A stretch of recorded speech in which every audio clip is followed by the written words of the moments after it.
Hello everybody, welcome to clarity with Manas.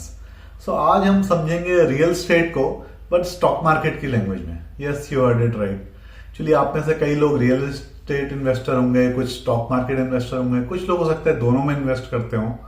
But I am sure अधिकतर लोग stock market, जो मेरे viewership देखते हैं और जो हमारी एज ग्रुप के लोग हैं, वो स्टॉक मार्केट इन्वेस्टर ज्यादा हैं, इक्विटी इन्वेस्टर ज्यादा हैं और कंपैरेटिवली रियल एस्टेट इन्वेस्टर कम है। और ट्रूथफुली मैंने भी अपनी इन्वेस्टमेंट जर्नी इक्विटी मार्केट से ही शुरू करी थी। I have been equity investor since long, but later on मैंने रियल एस्टेट में भी इन्वेस्ट किया। और इक्विटी मार्केट की कुछ चीजें जो मैंने समझी, कैसे कंपनीज को एनालाइज करते हैं, क्या इंट्यूशन होती है प्रॉफिट के बारे में, कैसे वैल्यूएशन करते हैं, वही सारी चीजें जब थोड़ी बहुत मैंने रियल एस्टेट में भी अप्लाई करी तो मुझे समझ में आया कि there is a sort of a similarity. और काफी कुछ आप इन्वेस्टमेंट की जो थिंकिंग है, जो इंट्यूशंस है, जो कंपनी को एनालाइज करने के तरीके हैं, सिमिलर कंसेप्ट्स आप रियल एस्टेट में में अप्लाई कर सकते हैं। और कुछ ऐसे मैट्रिसेस हैं जिनको आप थोड़ा चेंज तरीके से अगर रियल एस्टेट में देखेंगे तो आप रियल एस्टेट इन्वेस्टमेंट को भी काफी हद तक समझ सकते हैं। सो आई थॉट यही चीजें मैं आपसे भी शेयर करूंगा आज की, कैसे आप रियल एस्टेट इन्वेस्टमेंट करते वक्त कुछ स्टॉक मार्केट की जो अपनी लर्निंग है उसको कैसे अप्लाई कर सकते हैं, और बेसिक जो इन्वेस्टमेंट की थीसिस होती है स्टॉक मार्केट की, किसी कंपनी को एनालाइज करने की, उसको आप कैसे रियल एस्टेट में इन्वेस्ट कर सकते हैं, रियल एस्टेट में अप्लाई कर सकते हैं और समझ सकते हैं कि जो रियल एस्टेट की इन्वेस्टमेंट अपॉर्चुनिटीज हैं, क्या ये सही है कि नहीं है आपके लिए, और क्या आपको इसमें इन्वेस्ट करना चाहिए या नहीं करना चाहिए। तो देखिए, सबसे पहले टाइप ऑफ इन्वेस्टमेंट या टाइप ऑफ कंपनीज जिसमें हम इन्वेस्ट करते हैं। तो मान लीजिए कुछ लोग होते हैं जैसे वो एक लार्ज कैप प्रीमियम कंपनीज, जो ब्लू चिप कंपनीज होती है, उनमें इन्वेस्ट करते हैं। तो investing in large cap very high market cap companies, blue chip companies is equivalent to investing in real estate in some prime location which is near to the center of the city, जहाँ पे सारा infrastructure सब कुछ आ चुका है, काफी अच्छी story सारी प्ले आउट हो चुकी है। आज उस एरिया के रेंटल्स हो सकता है बहुत हाई होंगे। तो इस टाइप की जो लार्ज कैप कंपनीज होती हैं, आप जानते हैं कि उसमें फर्दर ग्रोथ की जो अपॉर्चुनिटी होती है वो कंपैरेटिवली लेस होती है, या एटलीस्ट उनकी जो स्पीड ऑफ ग्रोथ होती है वो उतनी ज्यादा अब नहीं होती है। उनका इतना बड़ा साइज हो चुका होता है, मार्केट शेयर इतना बड़ा वो ले चुके होते हैं कि फर्दर तेजी से ग्रोथ करना उसके लिए उतना पॉसिबल नहीं है। जो भी कंट्री की इकोनॉमी है या उस सेक्टर की इकोनॉमी है या उस सेक्टर की जो ग्रोथ है, कंपनी ग्रोथ है, उसी के आसपास वो चलेंगी। इसी तरीके से अगर आप किसी एकदम प्रीमियम लोकेशन में जो सिटी सेंटर के आसपास है, बड़े मेट्रो सिटीज में समझ लीजिए, वहां पर अगर आप इन्वेस्ट कर रहे हैं तो वहां पर आप जो फ्यूचर प्राइस एप्रिसिएशन है वो हो सकता है उतना ज्यादा ना हो उसमें, क्योंकि ऑलरेडी सारा इंफ्रास्ट्रक्चर, सारी जो स्टोरी प्ले आउट होनी चाहिए हो चुकी है। जो जॉब्स की अपॉर्चुनिटीज थी वो ऑलरेडी सारी की सारी आसपास आ चुकी हैं, हॉस्पिटल्स, स्कूल्स, जो भी चीज होती है सब आ चुकी हैं। बट वहां पर रेंटल्स काफी स्टेबल होंगे, आसानी से हाई रेंटल्स बन जाएंगे, और आपकी प्रॉपर्टी एक भी दिन के लिए खाली नहीं रहेगी। जैसी खाली होगी आपको कोई नया टेनेंट मिल जाएगा और आपको एक कांस्टेंट कैश फ्लो रेंटल्स का बने रहेगा। इसी तरह से ये जो लार्ज कैप कंपनीज होती हैं ये भी आराम से प्रॉफिट जनरेट करती हैं, हाई कैश फ्लो जनरेट करती हैं। तो दोनों की जो एनालॉजी है आप समझ सकते हैं कि कैसे it is equivalent to stable to invest in a central location, a premium location of some metro और सम सिटी, क्योंकि यहाँ पे फर्दर ग्रोथ की अपॉर्चुनिटी कंपेरेटिवली लेस है, बट आपके पास एक आराम से विजिबिलिटी है, कांस्टेंट कैश फ्लो आने की, और एक सुकून है कि ये प्राइस जो है आसानी से गिरेगा नहीं। इसी तरीके से हाई जो ब्लू चिप कंपनीज होती है, इनके स्टॉक के प्राइसेस भी इतनी आसानी से गिरते नहीं है, स्टेबल रहते हैं। ऑब्वियसली स्टॉक मार्केट में काफी ज्यादा फ्लक्चुएशन है कंपेयर टू इक्विटी, तो आप उसी हिसाब से समझ लीजिए स्टॉक मार्केट में काफी ज्यादा फ्लक्चुएशन है कंपेयर टू रियल एस्टेट। तो आप उसी तरीके से समझ लीजिए कि जब मैं बोल रहा हूँ कि स्टेबल रहती हैं लार्ज कंपनीज की, तो compare to equity small companies वो स्टेबल रहती हैं। इसी तरीके से रियल एस्टेट में भी जो प्रीमियम लोकेशन है, इनके प्राइसेस भी कुछ ज्यादा घटते नहीं है। इवन अगर कुछ मार्केट में टेम्पररी बियरिशनेस आ जाए, कुछ रिसेशन टाइप का आ जाए, तब भी इनके प्राइसेस गिरते नहीं है प्रीमियम लोकेशंस के उतनी आसानी से, एटलीस्ट स्टेबल रहते हैं, या गिरेंगे भी तो सबसे कम गिरेंगे, क्योंकि ये ऐसी लोकेशंस हैं जहां पे काफी कुछ फैसिलिटी सब कुछ अवेलेबल है। तो इकोनॉमिक स्लोडाउन भी अगर आएगा तो इतनी आसानी से प्राइसेस घटेंगे नहीं, और इन एरियाज की ग्रोथ भी डायरेक्टली डिपेंडेंट होगी उस सिटी की इकोनॉमिक ग्रोथ पे, कंट्री की इकोनॉमिक ग्रोथ पे, क्योंकि देखिए अल्टीमेटली रियल एस्टेट रिटर्न्स भी डिपेंडेंट है रेंटल्स पे, और जो रेंटल्स डिपेंड है वो डिपेंडेंट है कि उस एरिया की लोगों की, रहने वालों की अर्निंग कैपेसिटी कितनी है, which is directly dependent on the economy. तो इसी तरीके से जैसे हाई मार्केट कैप कंपनीज की जगह जो लोग low market cap companies, high growth companies में लगाते हैं, अगर आप उन कंपनीज को कंपेयर करो, so that is equivalent to investing in some location which is little bit on the outer side, जो सिटी के सेंटर से थोड़ा सा अलग हटके, जहाँ पे अभी इंफ्रास्ट्रक्चर ग्रो हो रहा है, जो नेक्स्ट लोकेशन है जहाँ पे अब लोग जाके रहना चाह रहे हैं, वहाँ पे हो सकता है थोड़ी जॉब अपॉर्चुनिटीज आ गई हों, आगे और आने वाली हों जॉब अपॉर्चुनिटीज, कुछ नई मेट्रो आ रही हो, नया हाईवे आ रहा हो, आधी स्टोरी हो चुकी हो, आधी स्टोरी प्ले आउट होने वाली हो, और वहाँ पे कोई प्रॉपर्टी हो जिसमें आप इन्वेस्ट करें।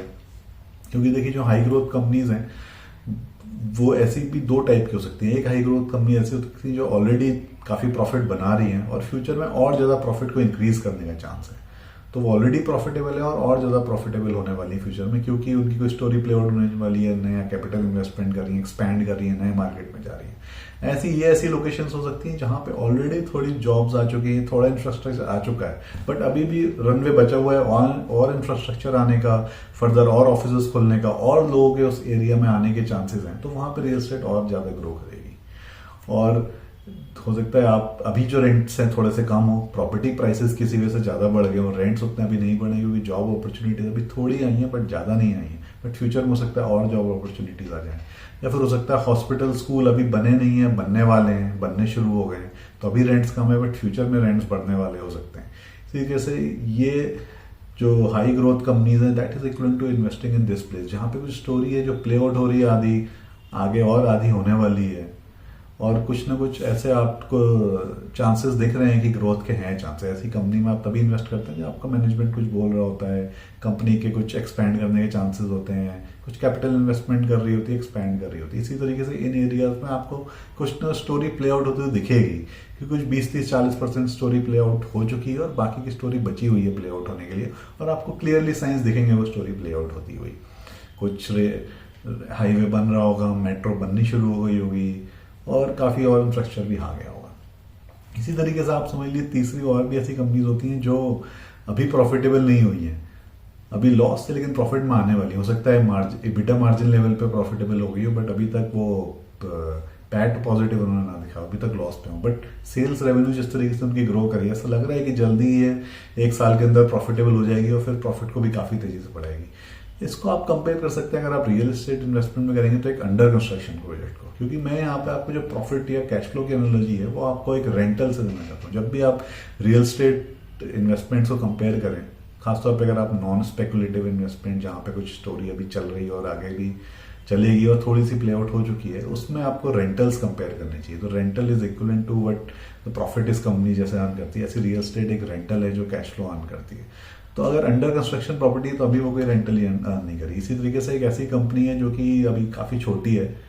और रेवेन्यू उसका बढ़ रहा हो बट अभी तक उसके प्रॉफिट आना शुरू नहीं हुआ है, तो ऐसी कंपनी में इन्वेस्ट करना is equal to investing in under construction property, जहाँ पे कुछ स्टोरीज है, कुछ अंडरस्टैंडिंग से आप इन्वेस्ट तो कर रहे हैं, आपको लग रहा है कल जाके बहुत अच्छी बनने वाली है और काफी अच्छे रेंटल्स भी शायद यहाँ पे आ जाएगा अगर ये बन के शुरू हो जाए। इसी तरीके से वो ऐसी कंपनी जो कि अभी हो सकता है प्रॉफिट नहीं बना रही है बट उसके मार्जिन्स इंप्रूव हो रहे हैं धीरे धीरे, सेल्स बढ़ रही है, तो आपको लग रहा है कल को ये काफी ज्यादा प्रॉफिट बना सकती है और आप इसमें इन्वेस्ट करते हैं। और इस टाइप की जो टर्न अराउंड कंपनीज होती हैं जो लॉस पिकिंग से प्रॉफिट बनती हैं, शुरुआत में जब छोटी होती हैं तब एबिटा पॉजिटिव होती है बट पैट उनका नहीं आना शुरू हुआ होता है, जब वो फाइनली पॉजिटिव हो जाती हैं और काफी प्रॉफिट कमाने लगती हैं तो वो काफी बड़ी मल्टीपैकर्स बनती हैं और काफी ज्यादा उसमें ग्रोथ पैसा बनाने की अपॉर्चुनिटी होती है। इसी तरीके से जो अंडर कंस्ट्रक्शन प्रॉपर्टी होती है, अगर कोई अंडर कंस्ट्रक्शन एरिया है, बिल्डिंग है या प्रोजेक्ट है, उसमें अंडर कंस्ट्रक्शन के टाइम पे थोड़े से रेट कम होंगे या फिर हो सकता है अंडर कंस्ट्रक्शन के टाइम पे उतनी क्लैरिटी नहीं होगी कितना रेंटल्स आएंगे बाद में, बट अगर वो अच्छी बन के आ गई प्रॉपर्टी जैसा कि बिल्डर बोल रहा है कि मैं बनाऊंगा, तो उसमें चांसेस होते हैं कि ज्यादा पैसा कमाने के, क्योंकि फाइनली जब वो रेडी हो गए तो काफी ज्यादा एंड यूजर्स आ जाते हैं उसको खरीदने के लिए या उसको रेंट पे रहने के लिए, तो अपॉर्चुनिटी वहां पे ज्यादा है बट साथ में रिस्क भी है। तो ये रिस्क रिवॉर्ड रेशियो आपको देखना है, जैसे कंपनीज में रिस्क रिवॉर्ड रेशियो है कि ये कंपनी सही में क्या प्रॉफिटेबल हो जाएगी, ये आपको अपनी एनालिसिस करनी है। उसी तरीके से इस टाइप के अंडर कंस्ट्रक्शन प्रॉपर्टीज में भी आपको एनालिसिस करनी है कि जो कस्टमर वादा बिल्डर करना है कि मैं इस टाइम पे दे दूंगा, इतनी सारी फैसिलिटीज दे दूंगा, ऐसा बनाऊंगा वैसा बनाऊंगा, क्या वो सारे सब कर देगा, उस बिल्डर की क्या रेपुटेशन है, ऐसे ही जो कंपनी के रेपुटेशन के बेस पे आप इन्वेस्ट करते हैं ऐसे ही उस बिल्डर की क्या रेपुटेशन है, कल को क्या करेगा वो। इसी तरीके से समझ लिए एक और तरीके की इन्वेस्टमेंट है जो मेरे हिसाब से सही नहीं है इन्वेस्टमेंट, वो है स्पेकुलेटिव इन्वेस्टमेंट। अगर आप किसी छोटी सी माइक्रो कैप में लगाएं जिसके बारे में आपको बहुत ज्यादा पता नहीं है बट को लगता है कि शायद ग्रो कर जाएगी, कुछ हाइप बना हुआ है मार्केट में कि कल कोई कंपनी के बाद बहुत बड़ा ऑर्डर बुक आ रखी है और ये बहुत ऑर्डर्स बना सकती है। कुछ भी कंपनी है इंफ्रास्ट्रक्चर की, बहुत छोटी सी कंपनी है, कुछ ज़्यादा डिस्क्लोज नहीं करती, ना ही कोई कॉन कॉल करती है, बट मार्केट में स्पेकुलेशन बहुत है, उसके कहीं एड्स आ रहे होंगे, न्यूज़ में कुछ खबरें आ गई होंगी और स्पेकुलेशन के बेस पर उसका स्टॉक प्राइस बहुत भाग जाएगा और बहुत सारे लोग उसमें इन्वेस्ट करने वाले थे, जबकि बाद में पता चलता है कि कुछ था ही नहीं। इसी तरीके से रियल एस्टेट में भी स्पेकुलेटिव इन्वेस्टमेंट होती है। कोई ऐसी जगह जो शहर से बिल्कुल बाहर ही है, या कोई नया शहर बसने वाला है, या शहर से 50, 60, 70 किलोमीटर दूर कोई ऐसी जगह, कुछ नया एरिया, वहां पे कुछ इंडस्ट्री आने वाली है, वहां पे बहुत सारे प्लॉट काट दिए जाएंगे और स्पेकुलेशन में रेट बहुत बढ़ जाएंगे कि यहाँ पर तो आज से 5 साल बाद कुछ, 10 साल बाद कुछ बहुत बड़ा होने वाला है, गवर्नमेंट कुछ करने वाली है, और इस स्पेकुलेशन में रेट वहां पे बढ़ जाएंगे। बट वहां पे एक्चुअली में उस वक्त कोई भी नहीं रह रहा होगा और आपको पता होगा कि अगले 2-3-4 साल तक भी कोई वहां पे नहीं रहने वाला है, एक आपको आदमी नहीं दिखेगा वहां पर। ऐसे बहुत सारे रियल एस्टेट इन्वेस्टमेंट्स के स्पेकुलेशन है जो इंडिया में आज भी चल रहे हैं और मैं नाम यहाँ पर नहीं लूंगा उनका, बट आप समझ जाएंगे कौन से ऐसे हैं जहाँ पे कोई एक आदमी नहीं रहता, बट प्लॉट्स के रेट इतने बढ़ा दिए गए हैं कि पता नहीं 4-5 साल बाद क्या हो जाएगा। क्योंकि देखिए जो भी इन्वेस्टमेंट है वो सारी एक स्टोरी है और कोई ना कोई स्टोरी तो होनी चाहिए इन्वेस्टमेंट करते वक्त, बट जो भी स्टोरी है वो 3-4-5 साल तक की स्टोरी हो तो उसके एग्जीक्यूट होने के चांसेस रहते हैं, आपको पता रहता है एग्जीक्यूट होगी कि नहीं होगी। कोई अगर स्टोरी है जो 10 साल 20 साल की स्टोरी है तो उसके एग्जीक्यूट होने में इतने सारे फैक्टर्स और रिस्क होते हैं कि आप उसको समझ नहीं सकते। अब देखिए बहुत सारे लोग माइक्रो कैप में पैसे कमाते भी हैं। अगर आपने ऐसी कोई कंपनी खरीद ली स्टोरीज के बेस पे, हो सकता है एक्चुअली में वो अच्छी निकल गई और आपके कई 100 टाइम्स बैगर बन गया वो आपके लिए, बट वो आपका लक था, उसमें आपने कोई बहुत ज्यादा अकल लगा के उस पर कंपनी में इन्वेस्ट नहीं किया था, बस आपने स्टोरी सुन के कर दिया और बाई चांस आपके साथ ऐसा हो गया। इसी तरीके से रियल एस्टेट भी हो सकता है, आपने कोई प्लॉट या कुछ लैंड पार्सल ले रखा हो कहीं बाहर कहीं पे जहां आपको पता नहीं था क्या होने वाला है, आपने बस स्टोरी सुनी थी, बट बाई चांस 10-20 साल बाद वहां पे कुछ हाईवे निकल गया और लैंड इतनी बढ़ गई, क्योंकि आपने ऐसी स्टोरी सुनी होगी कि किसी ने लैंड ली थी और 20 साल बाद वो इतने गुना हो गई, कुछ वहां से बगल से हाईवे निकल गया, कुछ मेट्रो आ गई या फिर कुछ नया इंडस्ट्री आ गई अचानक से, गवर्नमेंट ने कुछ अपना रिलोकेट करने का सोचा, तो वो बहुत बड़ा मल्टीवेगर वो प्लॉट या फिर वो जमीन भी उसके लिए बन सकती है। बट जब वो इन्वेस्ट कर रहा था तब उसको नहीं पता था कि ऐसा कुछ होने वाला है या ऐसा कुछ चांसेस बहुत कम थे होने के, तो वो एक तरीके से आपकी लकी इन्वेस्टमेंट है। इसी तरीके से जो आप स्मॉल माइक्रो कैप जो किसी ने सुने नहीं स्पेकुलेशन के बेस पे खरीद रहे हैं, हो सकता है उसमें पैसा बना भी लें, बट जो आपने उसमें पैसा बनाया that is not because of your investment, this is just luck by chance. तो इस तरीके से अगर आप चलेंगे तो 1-2 जगह तो बना लेंगे, बट उसके बाद आप कहीं ना कहीं फंसेंगे। क्योंकि देखिए इन्वेस्टमेंट में ये इंपॉर्टेंट नहीं है कि आपने रिटर्न कितना बनाया या नहीं बनाया, ज्यादा इंपॉर्टेंट ये है कि आप कुछ ना कुछ इन्वेस्टमेंट की थीसिस लेके चल रहे हैं और क्या उस थीसिस को फॉलो कर रहे हैं कि नहीं कर रहे हैं। क्योंकि अगर आप कुछ थीसिस को फॉलो करते रहेंगे तभी आप कंटिन्यूसली पैसा बना सकते हैं, तभी आप लॉन्ग टर्म इन्वेस्टिंग, कुछ कंपाउंडिंग, कुछ बार बार उसको इन्वेस्ट करके बना सकते हैं। अगर आप स्पेकुलेटिव तरीके से चलेंगे कि कहीं सुना, कुछ खबर सुनी, उसके हिसाब से लाएंगे, तो आप कभी भी लॉन्ग टर्म में पैसा नहीं बना पाएंगे और पैसा लूज ही करेंगे। उसके बाद देखिए ये तो टाइप ऑफ कंपनीज को कैसे आप कंपेयर कर सकते हैं मैंने बताया, बट जो सबसे इंपॉर्टेंट फैक्टर है रियल एस्टेट इन्वेस्टिंग और इक्विटी को कंपेयर करने का, वो मैं आपको ये बताना चाहता हूँ कि जैसे इक्विटी इन्वेस्टिंग में जब भी आप कंपनी को देखते हैं कि इंपॉर्टेंट फैक्टर होता है कि वो प्रॉफिट कितना कमा के देगी,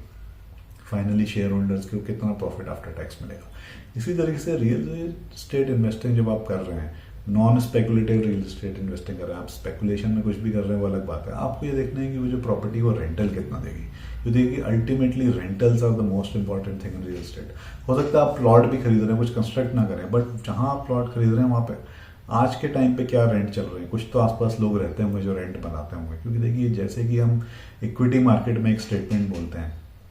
कि जो शेयर का प्राइस है वो पता नहीं कैसे मूव करेगा, बट अल्टीमेटली लॉन्ग टर्म में वो प्रॉफिट के अकॉर्डिंग ही मूव करेगा। कंपनी का प्रॉफिट बढ़ेगा तो शेयर का प्राइस बढ़ेगा, शॉर्ट टर्म में हो सकता है नीचे ऊपर नीचे जाए, but ultimately the stock price is directly proportional to the profit that the company earns. उसी तरीके से प्रॉपर्टी प्राइसेस जो है ना is directly equivalent to the rentals that property can get, और rentals is directly proportional to the capacity, money earning capacity लोगों की क्या है जो उस एरिया में रहते हैं, या उस एरिया में रहने वाली इकोनॉमिक एक्टिविटी क्या है। क्योंकि देखिए रियल एस्टेट का सबसे बड़ा ज्ञान यही है जो मैं आज आपको बताना चाहता हूँ कि रियल एस्टेट डायरेक्टली प्रोपोर्शनल है कि जिस एरिया में वो है वहां पे इकोनॉमिक एक्टिविटी कितनी हो रही है। जितनी इकोनॉमिक एक्टिविटी हो रही है वहां पे उतनी ही उसकी रियल एस्टेट की वैल्यू। और इकोनॉमिक एक्टिविटी जज करने का सबसे अच्छा तरीका है रेंटल्स, क्योंकि जितने अमीर लोग वहां पे रहना चाहेंगे वो ज़्यादा रेंट देंगे, क्योंकि वो वहाँ पे रहे इसीलिए हैं कि वहाँ से कोई कॉलेजेस, सॉरी कोई ऑफिसेज या कोई बिजनेस एरिया आसपास हैं, इसलिए वो वहाँ पे रहना चाहते हैं और फिर वो सारा इकोसिस्टम वहाँ पे आ सकता है और इसीलिए वहाँ पे रेंट ज़्यादा होता है। तो जैसे इक्विटी में आपको प्रॉफिट ट्रैक करना है, वैसे रियल एस्टेट में आपको रेंटल्स ट्रैक करना है। और अगर कोई ऐसी जगह जहाँ पर रेंटल्स है ही नहीं, कोई रह ही नहीं रहा, तो वो बड़ा मुश्किल हो जाता है ट्रैक करना। ऐसी कोई कंपनी अगर कोई प्रॉफिट बना ही नहीं रही या उसके चांसेस भी नहीं लग रहे कुछ प्रॉफिट बनाने के, तो उसको वैल्यूएशन उसका कर पाना काफ़ी मुश्किल होता है और उस टाइप की इन्वेस्टमेंट जो है स्पेकुलेटिव ही होती है। ऐसे अगर रेंटल्स का कोई आइडिया ही नहीं है अभी और पता नहीं आएगा भी नहीं आएगा, तो वो रियल एस्टेट इन्वेस्टमेंट भी आप जो है थोड़ा स्पेकुलेशन ही मान के चलिए। तो जैसे ही अगर आप ये इन्वेस्टमेंट्स को कंपेयर करेंगे, जैसे आप समझ जाएंगे कि ये जो प्रॉफिट है इक्विटी में that is equivalent to rental income. तो जैसे ही आप इसको फिर कंपेयर करेंगे, अगर आप नेट रेंटल इनकम को प्रॉफिट से कंपेयर करेंगे, नेक्स्ट इसमें पॉइंट आता है वैल्यूएशन का। जैसे पी एक मैट्रिक्स है जिससे हम वैल्यू करते हैं कंपनीज को, इसी तरीके से रेंटल यील्ड एक मैट्रिक्स है जिससे हम रियल एस्टेट इन्वेस्टमेंट को वैल्यू कर सकते हैं। तो पी एक तरीके से रेंटल यील्ड का इन्वर्स ही पी होता है। पी होता है कि price of the stock divided by earnings. See rental है कि जितना आपको नेट रेंटल आया इसमें से आप ग्रॉस जो टोटल रेंटल है उसमें से मेंटेनेंस वगैरह माइनस कर दिए, सब नेट रेंटल देखिए। Net rental divided by price of the property, इसे को आप उल्टा कर देंगे, price of the property divided by net rental, तो आपका पी टाइप का मैट्रिक्स निकल के आ जाएगा जो स्टॉक मार्केट में होता है। तो जैसे हम किसी कंपनी को देखते हैं, अगर वो हाई पी है उसका मतलब कि उसका रेंटल यील्ड कम है। अगर हम कंपेरेटिवली इसको कंपेयर करें इक्विवेलेंट रियल एस्टेट इन्वेस्टमेंट को, इसका मतलब उसका रेंटल यील्ड कम है। तो जिस तरीके से हम हाई पी स्टॉक को देखते हैं कि भाई इसका पी तो हाई है, बट पी हाई अगर है उसमें हम तभी इन्वेस्ट करते हैं अगर हमें चांस लग रहा होता है कि इसका जो अर्निंग्स आगे जाके बढ़ने वाली है, कि जो उसका पी हाई है वो किसी ऐसी एक्सपेक्टेशन के साथ हाई हुआ है कि आगे जाके ग्रोथ आने वाली है, अर्निंग्स बढ़ने वाली है कंपनी की, कंपनी एक्सपैंड कर रही है, तो उसका अगर पी हाई है तो वो जस्टिफाइड है और हम उसमें कई बार इन्वेस्ट कर देते हैं कि भाई हाई पी है फिर भी हम इसमें इन्वेस्ट कर लेते हैं। तो जैसे हाई पी का मतलब ये नहीं होता कि वो अच्छा है या बुरा है, तो वैसे ही ये जरूरी नहीं है कि लो रेंटल यील्ड वाली प्रॉपर्टी अच्छी ना हो। वो डिपेंड करता है, हो सकता है कि आज रेंट्स कम हो किसी वजह से, बट क्या फ्यूचर में रेंट्स के बढ़ने की चांसेस हैं? क्या वहाँ पे इंफ्रास्ट्रक्चर, स्कूल, कॉलेजेस, जॉब्स आने वाली हैं? जनरली जो आउटर साइड की थोड़ी प्रॉपर्टीज होती है उसमें शुरू में जो एंड यूजर्स होते हैं जो घर खरीदना चाहते हैं वो जाते हैं, क्योंकि वो अपना घर में रहने के लिए थोड़ा बाहर रहने के लिए भी रेडी रहते हैं, बट टेनेंट्स आसानी से दूर नहीं जाते हैं। तो शुरू में थोड़े से प्रॉपर्टी के प्राइसेस बढ़ जाते हैं क्योंकि लोग खरीदने आ जाते हैं, बट रेंट्स नहीं बढ़ते क्योंकि टेनेंट्स बहुत कम आते हैं। बट धीरे धीरे इंफ्रास्ट्रक्चर जैसे उन आउटर एरियाज में आ जाता है, टेनेंट्स आने भी शुरू हो जाते हैं और फिर रेंट्स बढ़ जाते हैं, रेंटल यील्ड्स भी बढ़ जाती है और बेटर हो जाती है। तो जैसे आप पी को यूज कर सकते हैं आपस में कंपेयर करने के लिए कंपनीज को, सिमिलर सेक्टर की कंपनीज को अगर हम कंपेयर करने के लिए पी का यूज करते हैं। ऐसी अगर प्रॉपर्टी सिमिलर लोकेशन में हो, सिमिलर एरियाज में हो, सिमिलर कंडीशन में हो, तो हम रेंटल यील्ड का यूज कर सकते हैं कंपेयर करने के लिए। बट अगर डिफरेंट सेक्टर की कंपनीज हैं, कुछ डिफरेंट शहरों में हैं, ऐसे ही अगर डिफरेंट एरियाज में कंपनीज हैं, कोई सेंट्रल लोकेशन में या आउटसाइड में, तो आप रेंटल यील्ड्स को एक तरीके से वैल्यूएशन के लिए यूज नहीं कर सकते। तो ये सेम प्रिंसिपल जैसे इक्विटी में कि आप अलग अलग सेक्टर की कंपनीज को पी से कंपेयर नहीं कर सकते, अलग अलग सेक्टर का पी अलग अलग होगा, इसीलिए अलग अलग डिफरेंट कंप्लीटली डिफरेंट लोकेशन की प्रॉपर्टीज को आप रेंटल यील्ड से कंपेयर नहीं कर सकते। अगर सिमिलर लोकेशन में बहुत आसपास हैं, सेम टाइप की स्टोरीज पे हो रही है और सेम कैटेगरी की प्रॉपर्टीज हैं, तो आप रेंटल यील्ड से कंपेयर कर सकते हैं। ऐसे ही देखिए लो पी स्टॉक है, तो लो पी स्टॉक को इक्विवेलेंट अगर हम रियल एस्टेट में देखेंगे तो उसका मतलब हाई रेंटल यील्ड प्रॉपर्टी है। तो जैसे लो पी स्टॉक को इन जनरल माना जाता है इन्वेस्टमेंट के लिए ठीक है, ऐसी हाई हाई रेंटल यील्ड को भी हम बोल सकते हैं कि हाँ भाई it's good for investment. But low P stock में भी समझना बहुत इंपॉर्टेंट है कि जो पी लो तो हुआ है, बट क्या फ्यूचर में फिर भी प्रॉफिट बढ़ने के चांस हैं? ऐसा ना हो कि पी इस वजह से लो हो गया है कि लोगों को पता चल गया है कि भाई अब इस कंपनी में तो प्रॉफिट बढ़ना ही नहीं है, आगे प्रॉफिट अभी तो ठीक लग रहा है बट आगे जाके स्टेगनेंट होने वाला है, काफी साल तक सेम प्रॉफिट रहेगा या प्रॉफिट घट जाएगा, या उसकी ग्रोथ रेट बहुत कम हो चुकी है, अब जो जनरल ग्रोथ रेट है कंट्री की उससे भी कम हो चुकी है, इस वजह से पी लो है और वो आगे जाके फ्यूचर में हमेशा ही लो रहने वाला है। तो इस टाइप की इन्वेस्टमेंट्स में इन्वेस्ट करना अच्छा नहीं है, क्योंकि पी अगर हमेशा ही लो रहेगा तो प्राइस बढ़ेगा नहीं स्टॉक का। इसी तरीके से अगर हाई रेंटल यील्ड कई बार इस वजह से भी हो सकती है कि हो सकता है प्रॉपर्टी सेंट्रल लोकेशन में हो एकदम, बट प्रॉपर्टी की काफ़ी ओल्ड हो चुकी हो, उसकी क्वालिटी अच्छी ना हो, तो उसमें रेंट्स अभी भी हाई हो रहे हो क्योंकि लोकेशन बहुत सही है, टेनेंट्स आने को रेडी हैं, बट कोई उसको अब खरीदना नहीं चाहता क्योंकि इतनी ओल्ड हो चुकी है, थोड़ी शैबी हो चुकी है, अब लोगों को लगता है पता नहीं कितनी लाइफ है, फील अच्छा नहीं है पूरी प्रॉपर्टी में। तो ऐसी प्रॉपर्टीज कई बार रेंट्स अच्छा दे देती है क्योंकि टेनेंट्स फिर भी रहने को तैयार होते हैं लोकेशन की वजह से, बट खरीदता कोई उसको नहीं है, तो उसके रेंटल यील्ड्स बढ़ जाते हैं क्योंकि रेंट्स बढ़ जाते हैं। बट प्रॉपर्टी के प्राइस उतने नहीं बढ़ते क्योंकि बायर्स उतने नहीं आते हैं। So this is equivalent to a low P stock का जो ट्रैप है उसमें फंसने का, कि आपका रेंटल यील्ड देख के हो सकता है आप खरीद लें और कुछ साल तक आपको रेंट भी ठीक आता रहे, बट अगर प्रॉपर्टी डिटोरेट होती रहेगी धीरे धीरे तो आपका जो मेन कैपिटल है वही उसमें फंस जाएगा, वही हो सकता है कुछ टाइम बाद लोग खरीदे ना उसे, और एक टाइम ऐसा भी आएगा कि प्रॉपर्टी की हालत इतनी खराब हो जाएगी टेनेंट्स भी आने को रेडी ना हो आसानी से, और फिर उसके बाद रेंट्स भी घटने शुरू हो जाए, और फिर प्रॉपर्टी के केस में ऐसा होता है कि वो रीस्ट्रक्चर वगैरह में चली जाती है, वो अपने आप में एक डिफरेंट स्टोरी है। बट जैसे लो पी स्टॉक में लोग फंस जाते हैं कई बार, जो ऐसी गवर्नमेंट कंपनीज होती हैं या ऐसी होती हैं, लोग ये सोच के बस कि लो पी इसको खरीद लो अच्छा है, ऐसी हाई रेंटल यील्ड्स को एकदम से आंख बंद करके खरीद लेना भी अच्छा नहीं है। आपको ये पूरी स्टोरी समझना जरूरी है। तो जैसे कि मैंने बताया पहले कि जैसे पी को हम यूज करते हैं कंपेयर करने के लिए, इसी तरीके से आप रेंटल यील्ड्स को यूज कर सकते हैं सिमिलर ग्रेड की प्रॉपर्टीज को कंपेयर करने के लिए। आई आपको ये पूरा फ्रेमवर्क समझ में आएगा किस तरीके से मैंने स्टॉक मार्केट की कुछ जो हमारे एनालिसिस होती है, जो टर्म्स होते हैं, उसको मैंने कैसे रियल एस्टेट से कंपेयर किया, और इसमें सबसे इंपॉर्टेंट है रेंट्स को समझना। रियल एस्टेट में रेंट्स ही डायरेक्टली अल्टीमेटली प्रॉपर्टी के प्राइसेस को अफेक्ट करते हैं। ये बहुत बड़ा इंपॉर्टेंट पॉइंट है जो लोगों को आसानी से पता नहीं होता है, आज मैं आपको बता रहा हूँ। और इसी तरीके से देखिए कुछ और भी चीज़ें, जैसे कि कंपनी की रेपुटेशन क्या होती है, किस ग्रुप की वो है, उसके बेस पे भी हम उसमें इन्वेस्ट करते हैं। कोई अगर नई कंपनी है बट अगर वो किसी बड़े टाटा बिरला टाइप के ग्रुप से आ रही है, बट भले ही किसी नए सेक्टर में लोग एंटर कर रहे हैं, हम कुछ ट्रस्ट के साथ उसमें इन्वेस्ट कर देते हैं। ऐसे ही अगर नए प्रोजेक्ट्स लॉन्च कर रही होती है कोई बड़ी बड़ी कंपनीज जो लिस्टेड है, नामी है, पास्ट में अच्छा एग्जीक्यूशन कर चुके हैं रियल स्टेट में, तो हम उनकी अंडर कंस्ट्रक्शन प्रॉपर्टीज में भी इन्वेस्ट कर देते हैं, क्योंकि हमको पता है कि इनका पास्ट का एक्सपीरियंस अच्छा रहा है। तो ये सेम एनालॉजी है रियल एस्टेट में भी और कंपनी इन्वेस्टमेंट में भी। और देखिए आपको डिफरेंस भी समझना जरूरी है। आप हर जगह एकदम सेम एनालॉजी नहीं लगा सकते, क्योंकि जो स्टॉक मार्केट है उसमें हर क्वार्टर में कंपनी रिजल्ट्स देती है, और ग्रोथ का मतलब होता है हर क्वार्टर में आप ग्रोथ को ट्रैक कर सकते हैं।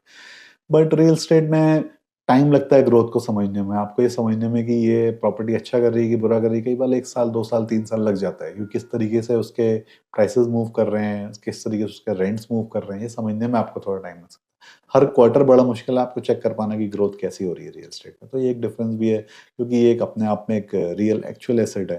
तो इसकी ट्रेडिंग उतनी आसान नहीं है। स्टॉक मार्केट में आप कभी भी बटन दबा के बेच सकते हैं अपने सारा का सारा स्टॉक, क्योंकि रियल एस्टेट इन्वेस्टमेंट ऐसा नहीं है कि आप चाहें तो इमीडिएटली बटन दबा के बेच सकें। आपको कुछ तो मेहनत करनी पड़ेगी, कुछ काम करना पड़ेगा, जिसके अपने एडवांटेजेस भी हैं और डिसएडवांटेजेस भी हैं। तो होपफुली आपको ये पसंद आया होगा वीडियो। देखिए मेरा एंडेवर ये रहता है कि मैं कुछ यूनिक टॉपिक्स आपके लिए लाऊं, कुछ ऐसे इंसाइट्स आपको दूं जो नॉर्मली आपको अदर यूट्यूब वीडियो चैनल्स पे नहीं मिलेंगे। और अगर आप इस चैनल को फॉलो करते रहेंगे, इन सारे वीडियोस को देखेंगे, तो आई एम श्योर ये पूरी एक जर्नी है जिस पे आप रहेंगे, जिस पे आपको सारे इन्वेस्टमेंट्स के बारे में समझ में आएगा। सिर्फ एक नहीं, हर तरीके के इन्वेस्टमेंट्स के बारे में समझ में आएगा, और ये पूरा जो वेल्थ का माइंडसेट है ये भी आपको समझ में आएगा। तो ये आज का वीडियो होपफुली आपको अच्छा लगा होगा, स्पेशली जो इक्विटी इन्वेस्टर्स हैं जिन्होंने रियल एस्टेट में कम इन्वेस्ट किया है, या हो सकता है अभी तक रियल एस्टेट की इन्वेस्टमेंट जर्नी शुरू ना करी हो। आई होप आपको समझ में आया होगा किस तरीके से आप अपनी इक्विटी के नॉलेज को यूज़ करके कल को अगर रियल एस्टेट में इन्वेस्ट करना चाहते हैं तो कैसे आप कुछ रियल एस्टेट की प्रॉपर्टीज़ को, प्रोजेक्ट्स को एनालाइज कर सकते हैं, कैसे उनको समझ सकते हैं। आगे और भी ऐसे बहुत सारे टॉपिक्स आते रहेंगे रियल एस्टेट के बारे में, इक्विटी के बारे में। प्लीज़ इस चैनल को लाइक करिए, कमेंट करिए, फॉलो करिए। अगर आपकी कुछ पर्सनल क्वेरीज हैं, आप कुछ समझना चाहते हैं, कुछ इन्वेस्टमेंट करना चाहते हैं, उसके बारे में जानना चाहते हैं, तो डिस्क्रिप्शन में मेरा नंबर दिया हुआ, स्क्रीन में मेरा व्हाट्सएप नंबर आ रहा है, आप उस पर मुझे डीएम कर सकते हैं। और नीचे दिए हुए डिस्क्रिप्शन में कुछ लिंक्स हैं, उसमें भी आप अपना डिटेल्स डाल सकते हैं जिससे मैं आपको कॉन्टैक्ट कर सकूँ। Thank you very much, that's all for today.